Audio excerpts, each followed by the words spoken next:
नमस्कार, जनधारा छत्तीसगढ़ के इस खास बुलेटिन में आप सभी का स्वागत है। मैं हूं पंकज शर्मा। आइए शुरू करते हैं मेरे साथ खबरों का सिलसिला। मुख्यमंत्री भूपेश बघेल आज विभिन्न कार्यक्रमों में शामिल होने वाले हैं। आज सीएम भूपेश वीडियो कॉन्फ्रेंसिंग के माध्यम से कवर्धा जिले से जुड़कर वहां की वर्तमान स्थिति का जायजा लेंगे, जिसके बाद आज वे इंदिरा गांधी कृषि विश्वविद्यालय जाकर विभिन्न कार्यों का भी उद्घाटन करेंगे, जहां से वे सीधे राजीव भवन जाएंगे, जहां राज्यसभा सांसद और कांग्रेस के राष्ट्रीय प्रवक्ता शक्ति सिंह गोहिल के साथ प्रेस वार्ता में शामिल होंगे, जिसके बाद देर शाम वे चंदखुरी में माता कौशल्या मंदिर के लोकार्पण पर आयोजित सांस्कृतिक संध्या कार्यक्रम में शामिल होंगे। राम वनगमन परिपथ विकास परियोजना का लोकार्पण बीती शाम मुख्यमंत्री भूपेश बघेल ने किया। इस समारोह में मुख्यमंत्री बघेल राम धुन में रमे हुए नजर आए।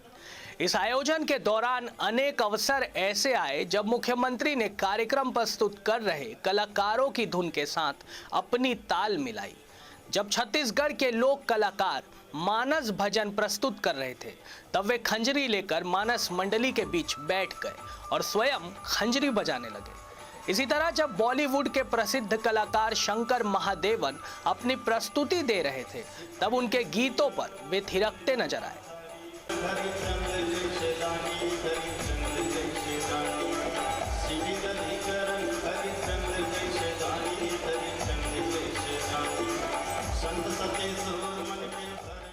छत्तीसगढ़ राज्य में शांति, खुशहाली और समृद्धि की मनोकामना को लेकर प्रदेश कांग्रेस कमेटी के अध्यक्ष मोहन मरकाम आज से 4 दिवसीय पदयात्रा पर है। उन्होंने पदयात्रा की शुरुआत कोंडागांव स्थित शीतला माता मंदिर में पूजा अर्चना के बाद की। 4 दिवसीय उनकी ये पदयात्रा भानपुरी, पंडरीपानी, डिलमिली, गीदम से होकर दंतेवाड़ा की मां दंतेश्वरी मंदिर में समाप्त होगी। भारतीय जनता पार्टी के नेता आज राज्य की कांग्रेस सरकार को घेरने रायपुर जिले के सभी राशन दुकानों के सामने धरना प्रदर्शन करेंगे। यह प्रदर्शन रायपुर के सभी 16 मंडलों में किया जाएगा।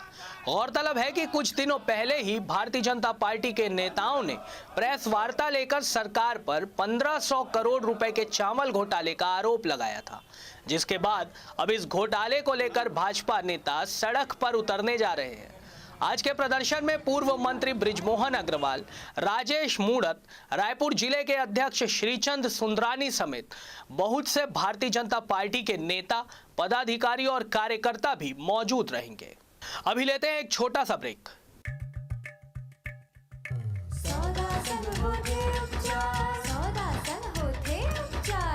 चले सब मन चले हाथ बजा।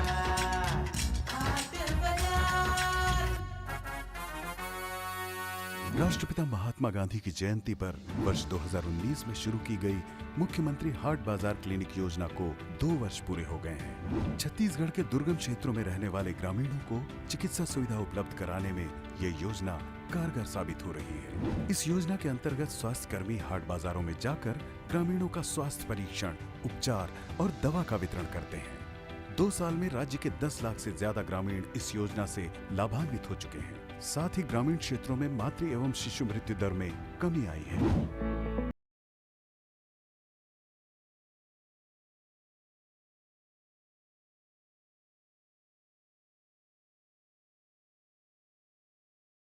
मुख्यमंत्री हाट बाजार योजना के तहत जिसे आसपास के ग्रामीण को बहुत ज्यादा लाभ हो रहा है। बाजार भी होता है, इलाज भी होता है। बाजार में हो गई इलाज की सब सुविधा, सेहत सुविधा पहुँचे द्वार, सेहत सुविधा पहुँचे द्वार, सोचे सब भूपेश सरकार, हाट बाजार।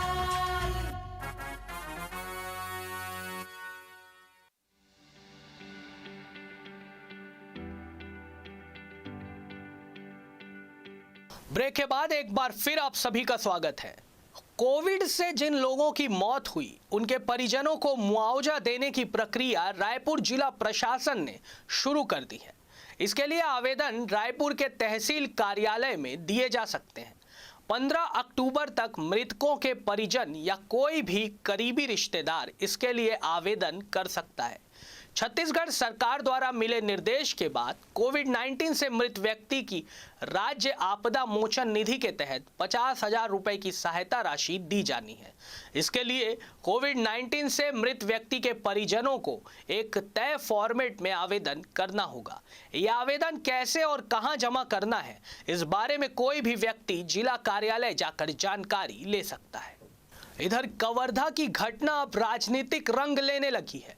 एक तरफ जहां भारतीय जनता पार्टी ने प्रेस वार्ता लेकर सरकार पर गंभीर आरोप लगाए, तो वहीं दूसरी तरफ कल पूर्व मंत्री अजय चंद्राकर और वर्तमान विधायक शिवरतन शर्मा भी कवर्धा पहुंचे थे। इस दौरान उनकी पुलिस के साथ झड़प भी हुई। दरअसल बीजेपी नेता अजय चंद्राकर और शिवरतन शर्मा गिरफ्तार किए गए बीजेपी कार्यकर्ताओं से मिलने की मांग कर रहे थे, लेकिन लॉ एंड ऑर्डर का हवाला देकर उन्हें शहर के भीतर नहीं जाने दिया गया, जिसके बाद भाजपा के ये दोनों नेता सड़क पर ही धरने पर बैठ गए। जिसके बाद दोनों ही नेता दुर्ग रेंज आईजी विवेकानंद सिन्हा के खिलाफ शिकायत दर्ज कराने की मांग पर डटे रहे। उन्होंने डीजीपी को पत्र लिखकर आईजी की भूमिका पर सवाल भी खड़े किया है। प्रभु राम के रथ के ऊपर में भगवा ध्वज होता था और भगवा ध्वज का अपमान हो रहा है, तो अपमान करने वालों को रबड़ी और खीर और मलाई खिलाई जा रही है और अपमान करने का जो विरोध कर रहे हैं उनको जेलों में ठूसा जा रहा है। तो ये राम भक्त नहीं है, ये वोट भक्त है। और नेता प्रतिपक्ष धर्मलाल कौशिक ने राज्यसभा सांसद सरोज पांडे से रायपुर एम्स में मुलाकात कर शीघ्र स्वास्थ्य लाभ होने की कामना की। बता दें कि कल सरोज पांडे का पैर फिसल गया और वे गिर गई, जिससे उनकी रीढ़ की हड्डी में गंभीर चोट आई है। भिलाई में प्राथमिक उपचार के बाद उन्हें रायपुर के एम्स में भर्ती कराया गया है। अभी उनकी हालत बेहतर बताई जा रही है। इस दौरान पूर्व मुख्यमंत्री डॉक्टर रमन सिंह ने भी एम्स के चिकित्सकों से उनके स्वास्थ्य संबंधी जानकारी ली, वहीं आवश्यक उपचार के निर्देश भी दिए हैं। साथ ही मुख्यमंत्री भूपेश बघेल ने भिलाई से रायपुर रेफर करते वक्त ग्रीन कॉरिडोर का निर्माण कर किसी प्रकार की कोई समस्या नहीं होने की चेतावनी भी अधिकारियों को दी थी।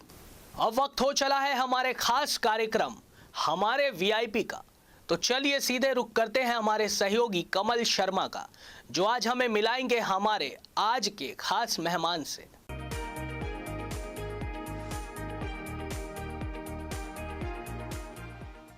दर्शकों नमस्कार। हमारे वीआईपी इस प्रोग्राम में आज हमारे साथ हैं खास मेहमान। आप हैं श्री राकेश चतुर्वेदी जी, जो वन बल के प्रमुख हैं और छत्तीसगढ़ शासन में प्रधान वन संरक्षक हैं, यानी कि चीफ कंजर्वेटर ऑफ फॉरेस्ट। और आज इनसे हम कुछ खास मुद्दों पर बात करेंगे। कार्यक्रम में बहुत बहुत स्वागत है राकेश जी आपका। नमस्कार। आज राम वन गमन परिपथ है, उसका उद्घाटन होने जा रहा है। ये छत्तीसगढ़ के लिहाज से, पर्यटन के लिहाज से इसकी क्या विशेषता है और इसमें कितने किलोमीटर का जो मार्ग है वो इसके दायरे में आएगा? ये रामायण पूरे विश्व में लगभग 45 रामायण लिखी गई है और प्रत्येक रामायण में एक बात बहुत स्पष्ट रूप से आती है कि रामचंद्र जी वनवास के समय दंडकारण्य में थे। यदि हम ऐतिहासिक और भौगोलिक दृष्टिकोण से देखें तो दंडकारण्य संपूर्ण छत्तीसगढ़, उड़ीसा, झारखंड का पूर्वोत्तर हिस्सा, मध्य प्रदेश का पश्चिमी हिस्सा, आंध्र प्रदेश का उत्तर पूर्वी हिस्सा, ये दंडकारण्य माना जाता रहा है। और इस दृष्टिकोण से यदि हम देखें तो 14 वर्ष के वनवास में लगभग 11 वर्ष का समय दंडकारण्य में श्री रामचंद्र जी ने व्यतीत किए थे। यह क्षेत्र पूरा वनों से आच्छादित है। कोरिया से लेकर सुकमा जिले में रामोराम तक ये लगभग 1300 किलोमीटर का ये मार्ग है, जो ये माना जाता है कि रामचंद्र जी अपने वनवास के दौरान इस मार्ग से गुजरे हैं। हम यदि पर्यटन, संस्कृति और वन, ये तीन पहलुओं को ध्यान में रखते हुए यदि हम देखें तो रामचंद्र जी छत्तीसगढ़ में लोगों के मन मन में, कण कण में विद्यमान हैं। छत्तीसगढ़ में जितनी राम कथाएं, राम सप्ताह, राम मंडलियां हैं, शायद देश के किसी दूसरे राज्य में उतनी देखने को नहीं मिलती है। सो यहाँ के जनमानस में राम विद्यमान हैं। माता कौशल्या की ये भूमि रही है, उस हिसाब से ये प्रभु श्री राम का ननिहाल रहा है। और चंदखुरी में आज जो एक बड़ा भव्य कार्यक्रम माता कौशल्या के मंदिर का लोकार्पण हो रहा है, ये राम वनगमन पथ के लोकार्पण का पहला चरण है। इस पूरे मार्ग में एक बात जो विशेष रूप से ध्यान में रखी गई है वो ये है कि कोई पुरातात्विक अवशेष इस मार्ग पे नहीं है, लेकिन आस्था और विश्वास को किसी प्रमाण की आवश्यकता नहीं होती है। कुछ ऐसे लोकोक्तियाँ हैं, जनश्रुतियाँ हैं जो जनमानस में आदिकाल से विद्यमान हैं। तो हरका चौरा से लेकर के जैसे शिवरी नारायण है, राजिम है, सिहावा है, चित्रकूट है, और उसके बाद में सुकमा ज़िले में जो रामोराम का मंदिर है, वहाँ से लेकर के एक ऐसा परिकल्पना की गई है कि मनुष्य या कोई भी पर्यटक जब उस मार्ग से गुजरे तो उसे एक ये एहसास होना चाहिए कि मैं उस मार्ग से गुजर रहा हूँ जिस मार्ग से प्रभु श्री रामचंद्र जी गुजरे थे। और इसके लिए जो परियोजना की परिकल्पना की गई है उसमें इस मार्ग में हम वैदिक विलेज का हमारा कंसेप्ट है, आयुर्वेदिक विलेज का कंसेप्ट है, यौगिक विलेज का कंसेप्ट है, और इसके साथ साथ एक बड़ी महत्वपूर्ण बात जो हर रामायण में आती है कि प्रभु श्री राम जब रावण से युद्ध किया था तो कोई राजा उनके साथ में नहीं था। इस पूरे मार्ग में जितने भी जो वन क्षेत्र में रहने वाले वनवासी हैं उनको उन्होंने संगठित किया, प्रशिक्षित किया, उनका सशक्तिकरण किया, और यही लोग युद्ध में उनके साथ दिए थे। तो एक दृष्टिकोण से यदि हम देखें तो सोशल इंजीनियरिंग का हम प्रणेता प्रभु श्री राम को कह सकते हैं कि चाहे वो केवट का प्रसंग हो या वानर जाति के लोगों का हो या रीक्ष जाति के लोगों को हो, उन सारे ये मूलतः वनवासी थे और इन सारे लोगों को उन्होंने एकत्रित किया, संगठित किया, उनकी कैपेसिटी बिल्डिंग की। आज हम यदि मॉडर्न मैनेजमेंट की भाषा में कहें तो उनको कैपेसिटी बिल्डिंग करके और उनको एजुकेट करके, तो ये एक सोशल इंजीनियरिंग का बहुत बड़ा उदाहरण हमारे इसमें इतिहास में मिलता है। इसके साथ साथ प्रत्येक रामायण में एक और बड़ी महत्वपूर्ण बात जो आती है वो ये है कि माता सीता ने नारियों को संगठित और शिक्षित किया है, उनका स्किल डेवलपमेंट किया है, स्किल अपग्रेडेशन किया है। ये हर रामायण में है।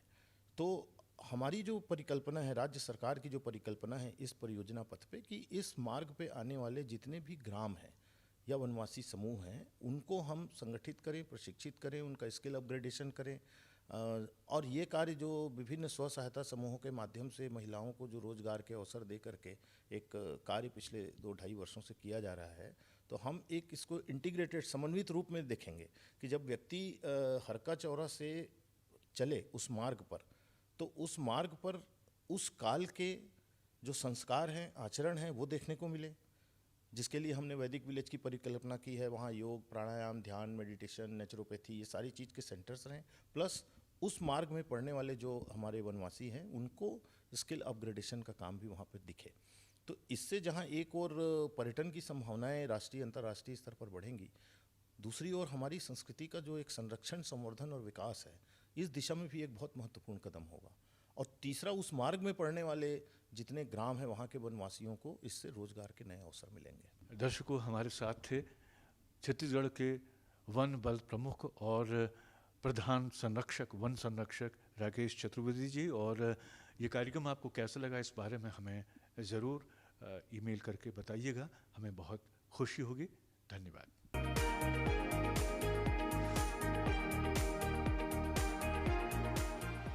अभी लेते हैं एक और छोटा सा ब्रेक। सौदा सन होते उपचार, सौदा सन होते उपचार, चले सब मन चले हाट बाजार, हाट बाजार।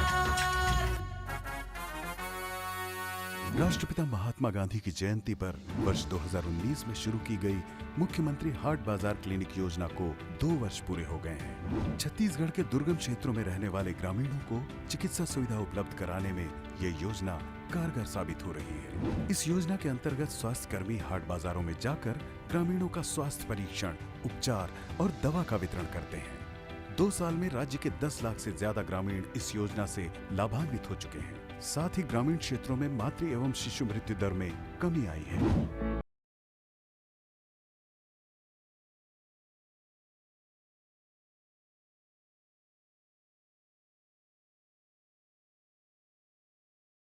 मुख्यमंत्री हाट बाजार योजना के तहत जिसे आसपास के ग्रामीण को बहुत ज़्यादा लाभ हो रहा है। बाजार भी होता है, इलाज भी सल होता है। बाजार में हो गई इलाज की सब सुविधा।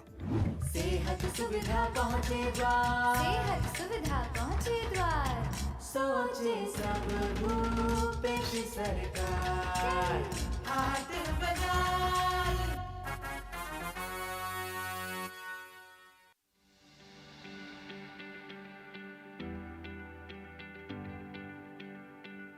ब्रेक के बाद एक बार फिर आप सभी का स्वागत है। अब हमारे सहयोगी नवरत्न पराशर के साथ देखिए छत्तीसगढ़ की 36 खबरें।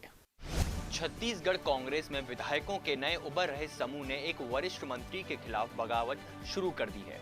विधायक बृहस्पति सिंह और संसदीय सचिव चंद्रदेव राय ने स्कूल शिक्षा मंत्री डॉक्टर प्रेमसाय सिंह टेकाम पर ट्रांसफर पोस्टिंग में भ्रष्टाचार का आरोप लगाया है। मंत्री से नाराज विधायकों ने अब मंत्री के खिलाफ खुलेआम मोर्चा खोल दिया है। विधायकों ने मंत्री को हटाने की मांग की है। विधायकों के विरोध के बाद मंत्री प्रेमसाय सिंह टेकाम ने बयान दिया है। मंत्री ने कहा कि विधायकों के आरोप पर कुछ नहीं कहना चाहता। ट्रांसफर की बात करने विधायक आए थे। ट्रांसफर पर प्रतिबंध है, समन्वय से होता है। ट्रांसफर कोई मंत्री नहीं कर सकता। अनुशासन के सवाल पर मंत्री ने कहा कि यह निर्णय पार्टी को लेना है। विधायकों को सार्वजनिक बयानों से बचना चाहिए। छत्तीसगढ़ की राजधानी रायपुर में प्रदेश के मुखिया यानी मुख्यमंत्री भूपेश बघेल ने कहा कि भगवान राम सर्वव्यापी और सर्वकालिक हैं। उनके कई रूप हैं। यही वजह है कि राम को जो जिस रूप में देखना चाहता है वे उसी रूप में दिखते हैं। हमारे लिए राम गांधी के रघुपति राघव राम वाले हैं। हमारे लिए सबरी के राम हैं। हमारे लिए माता कौशल्या के राम हैं। हमारे लिए भांचा राम है। लेकिन कुछ लोगों के लिए राम को केवल वोट दिलाने वाले के रूप में देखते हैं। मुख्यमंत्री भूपेश बघेल ने कहा कि राम के नाम पर राजनीति करने वालों की कलई भी खुल जाती है। नेता प्रतिपक्ष धर्मलाल कौशिक ने कहा कि कांग्रेस सरकार आने के बाद हिंदुत्व खतरे में है। कौशिक ने कहा कि साल 1526 में बाबर का हिंदुस्तान आगमन हुआ। उन्होंने उसकी पूरी वंशावली का जिक्र किया। अकबर सभी धर्मों का सम्मान करने वाला बन गया। इसके साथ ही वह प्रदेश की कांग्रेस सरकार पर आक्रामक हो गए। उन्होंने आरोप लगाया कि प्रदेश में कांग्रेस की सरकार आने के बाद से हिंदुत्व खतरे में आ गया है। छत्तीसगढ़ में राजा अकबर और उनके राज में पहली बार भगवा ध्वज कवर्धा में उतारने का काम हुआ। राज्यसभा सांसद सरोज पांडे को चोट लगी है, जिससे उन्हें भिलाई के सेक्टर 9 के अस्पताल में भर्ती किया गया है। वहां उन्हें आईसीयू में रखा गया है। पैर फिसलने से घायल होने की जानकारी मिली है।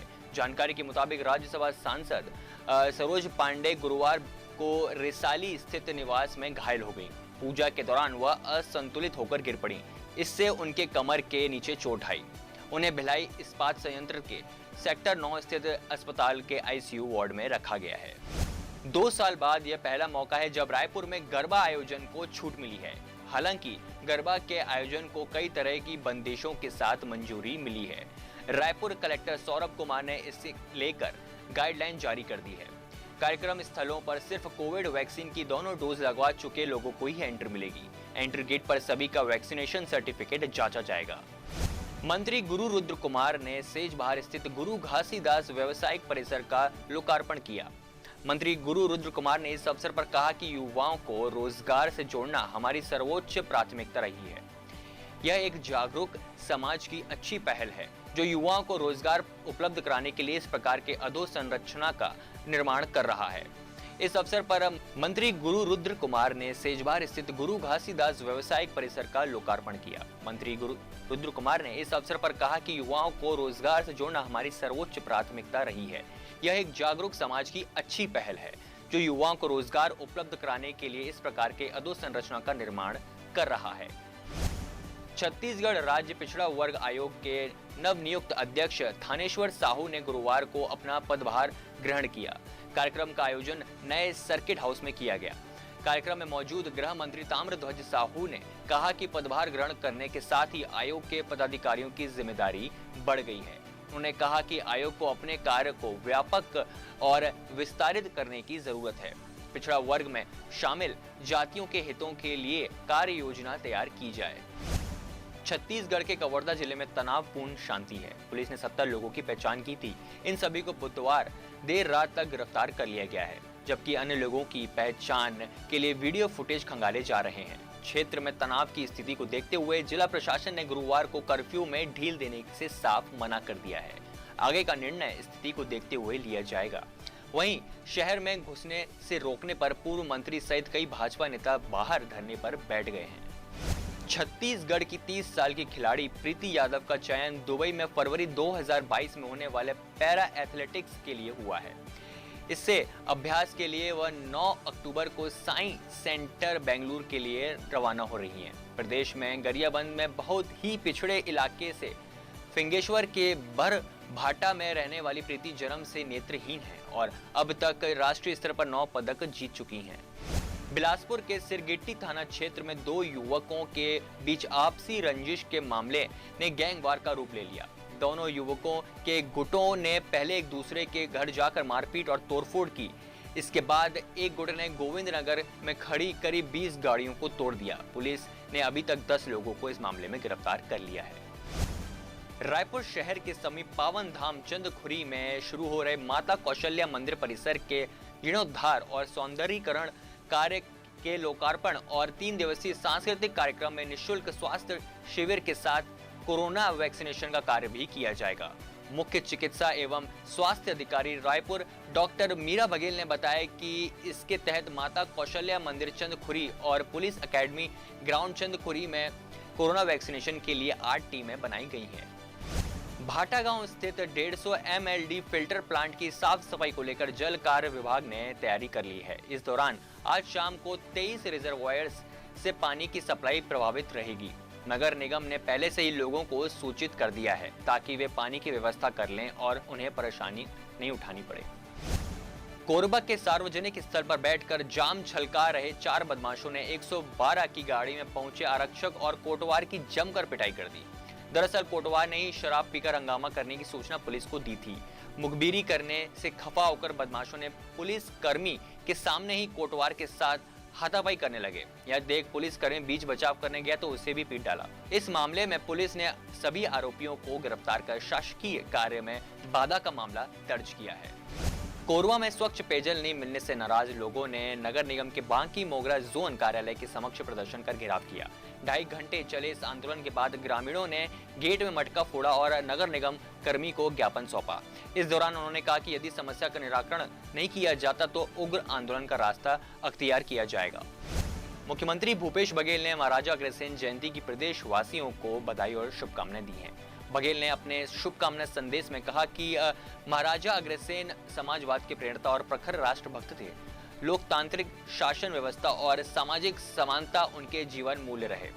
उनके द्वारा बताए गए अहिंसा के मार्ग पर चलकर हम समाज को समृद्ध और सशक्त बनाने का संकल्प लें, साथ ही समाज में आपसी प्रेम और सद्भाव का वातावरण बनाएं। राज्य शासन के निर्देश अनुसार छत्तीसगढ़ स्थापना दिवस के अवसर पर 1 नवंबर को जिला मुख्यालय कांकेर में 1 दिवसीय कार्यक्रम का आयोजन किया जाएगा। कार्यक्रम स्थल पर विभिन्न विकास विभागों की प्रदर्शनी का आयोजन किया जाएगा, जिनमें विभिन्न विभागों की विशेष उपलब्धियों को विशेष रूप से प्रदर्शित किया जाएगा। जिला स्तर पर स्थानीय कलाकारों द्वारा 1 नवंबर को 1 दिवसीय सांस्कृतिक कार्यक्रम का आयोजन भी किया जाएगा। महासमुंद जिले के पिथौरा विकासखंड के पास ग्राम अंसुला में बुधवार को दशगात्र भोज खाने से बच्चों सहित कुछ लोगों को फूड पॉइजन हो गया। सभी प्रभावितों को स्थानीय सामुदायिक स्वास्थ्य केंद्र में भर्ती करवाया गया है, जहां सभी की हालत खतरे से बाहर है। महासमुंद कलेक्टर डोमन सिंह जानकारी मिलते ही तुरंत पिथौरा पहुंचे। उन्होंने फूड पॉइजन से प्रभावित बच्चों और लोगों से बातचीत कर स्वास्थ्य का हाल पूछा। चिकित्सकों को सभी के बेहतर उपचार करने को कहा। 3 दिवसीय राष्ट्र स्तरीय अंतर्राष्ट्रीय ट्राइबल महोत्सव वर्ष 2021 का आयोजन राजधानी रायपुर में 28 अक्टूबर से 30 अक्टूबर 2021 तक होना है। आयोजन में जिला एवं संभाग स्तर पर प्रतियोगिताएं आयोजित की जा रही हैं। चयनित दलों को राष्ट्र स्तरीय कार्यक्रम में सम्मिलित किया जाना है। जीवन दीप समिति में कार्यरत चतुर्थ श्रेणी कर्मचारियों के लिए 50% पद आरक्षित कर सीधी भर्ती में प्राथमिकता देने की मांग को लेकर मंत्री अनिला भेड़िया को ज्ञापन सौंपा गया। बताया गया कि स्वास्थ्य एवं परिवार कल्याण के रिक्त पदों पर संचालक स्वास्थ्य सेवाओं ने मुख्य चिकित्सा एवं स्वास्थ्य अधिकारियों को चतुर्थ श्रेणी पदों पर सीधी भर्ती करने के लिए रोस्टर जारी किया गया है। बालोद में शारदीय नवरात्र में देवी मंदिरों के अलावा धार्मिक स्थल भक्तों के लिए अनलॉक रहेंगे। एंट्री सुबह आरती के समय से रात 10 बजे तक होगी। मंदिरों में दर्शनार्थियों के लिए प्रवेश और मेले एवं जगराता या सांस्कृतिक कार्यक्रम एवं अन्य आयोजन प्रतिबंधित रहेंगे। जिले के सबसे बड़े धार्मिक आस्था के केंद्र झलमला के गंगा मैया मंदिर में 1 साल बाद शारदीय नवरात्र में इस बार श्रद्धालुओं की एंट्री मुख्य प्रवेश द्वार से होगी। शासकीय उच्चतर माध्यमिक विद्यालय सुहेला में 28 सितंबर से 2 अक्टूबर तक भारत स्काउट्स और गाइड्स छत्तीसगढ़ विकास खंड सिमगा द्वारा स्काउट गाइड का द्वितीय तृतीय सोपान तथा रोवर रेंजर निपुण प्रशिक्षण एवं जांच शिविर आयोजित किया गया। भारतीय राष्ट्रीय सहकारी संघ सहकारी शिक्षा क्षेत्रीय परियोजना रायपुर द्वारा स्वयं सहायता समूह कौशल विकास प्रशिक्षण कार्यक्रम का आयोजन किया गया, जिसमें सहयोगी संस्था नारी शक्ति संघ हिरमी द्वारा 5 महिला समूहों से 30 महिलाओं को प्रशिक्षण के लिए चयनित कर नारी शक्ति संघ भवन परिसर में प्रशिक्षण के लिए सहयोग प्रदान किया गया। राष्ट्रपिता महात्मा गांधी की 152वीं जयंती पर बलरामपुर में यूपी खादी ग्राम बोर्ड और अमर उजाला के संयुक्त तत्वाधान में विद्यार्थियों के बीच चित्रकला प्रतियोगिता का आयोजन किया गया। प्रतियोगिता में Pioneer public school and inter college के विद्यार्थियों ने भाग लिया। विद्यार्थियों ने स्वच्छ शहर स्वच्छ हम विषय पर चित्र बनाकर बापू के स्वच्छता संदेश को आत्मसात करने का संकल्प लिया। बलरामपुर के वात्सल्य पब्लिक स्कूल की तरफ से नगर के स्पोर्ट्स स्टेडियम में ताइक्वांडो प्रतियोगिता का आयोजन किया गया। कार्यक्रम का शुभारंभ मुख्य अतिथि इंस्पेक्टर बलुआ पुलिस चौकी किसलय मिश्रा और जिला क्रीड़ा अधिकारी कमाल अहमद ने खिलाड़ियों से परिचय प्राप्त करके किया। ताइक्वांडो प्रतियोगिता के 18 किलोग्राम भार वर्ग में अनुष्का सिंह ने स्वर्ण, सृष्टि पांडे ने रजत और एंजल ने कांस्य पदक जीता। उप संभागीय कृषि भवन उतरौला मरम्मत के अभाव में खंडर होता जा रहा है। भवन की दरारों से होकर बरसात का पानी अंदर भर जाता है। भवन काफी जर्जर होने के कारण इसमें होने वाली बैठक अन्य स्थानों पर आयोजित की जाती हैं। जिला कृषि अधिकारी मंजीत कुमार ने बताया कि भवन मरम्मत के लिए कई बार शासन और कृषि निर्देशक एवं जिला कृषि अधिकारी को पत्र लिखा जा चुका है, लेकिन बजट नहीं मिला है। बलरामपुर के सादुल्ला नगर में जमीन से 5 फीट ऊपर गुजर रही राजकीय नलकूप मनुवागढ़ जाने वाली हाई टेंशन लाइन से आए दिन दुर्घटना होती रहती है। सोमवार को हाई टेंशन लाइन को मानक के अनुरूप करवाने की मांग को लेकर ग्रामीणों ने प्रदर्शन किया। कन्या उच्चतर माध्यमिक विद्यालय गीदम में मंगलवार को बाल संसद का गठन किया गया, जिसमें बच्चों के व्यक्तित्व विकास और जिम्मेदारियों के विकास के लिए उन्हें विभिन्न पद दिए गए, जिससे बच्चे विद्यालयहीन व्यवस्था को सुचारू रूप से चलाने में अपनी सहयोग दे पाएं और बच्चे अपने बीच की समस्याओं को आपस में सुलझा सकें। इस बाल संसद गठन के दौरान विद्यालय के सभी शिक्षक गण और बच्चे मौजूद रहे। दंतेवाड़ा में शारदीय नवरात्र का पर्व शुरू हो चुका है। इस बार मनोकामना की 4100 ज्योत जलेंगी। ऐसे में बुधवार को दिन भर मंदिर में इसकी तैयारियां चलती रही। टेंपल कमेटी ने नवरात्र पर श्रद्धालुओं के लिए भी मंदिर खोलने का निर्णय ले लिया है। यहाँ कोरोना गाइडलाइन का पालन कराने के लिए श्रद्धालुओं के लिए पानी, छांव, मेडिकल, पार्किंग सुविधाओं सहित अन्य सुविधाओं के लिए प्रशासनिक अमला दिन भर तैयारियों में जुटा रहा।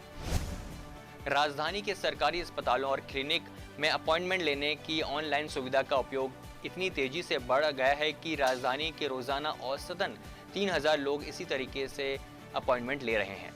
सरकारी अस्पतालों सहित स्वास्थ्य केंद्रों और हमर अस्पताल आदि में इलाज और चेकअप के लिए ऑनलाइन अपॉइंटमेंट लिए जा रहे हैं। इस फायदे को ध्यान में रखते हुए विभाग ने शहर के 150 निजी अस्पतालों और क्लिनिक को जोड़ने का फैसला लिया है। भिलाई नगर थाने में पदस्थ आरक्षक राधे श्याम सिन्हा की बुधवार देर रात सड़क दुर्घटना में मौत हो गई। आरक्षक देर रात ड्यूटी खत्म कर बाइक से अपने घर सेक्टर 2 लौट रहा था। वह जैसे ही सेक्टर 1 पहुंचा, सामने से तेज रफ्तार से आ रही बुलेट सवार ने उसे टक्कर मार दी।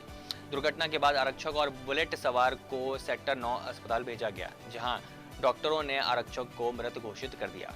बुलेट सवार की हालत गंभीर बताई जा रही है। तो इस बुलेटिन में फिलहाल इतना ही। शाम 5:30 बजे फिर होगी मुलाकात। तब तक के लिए नमस्कार।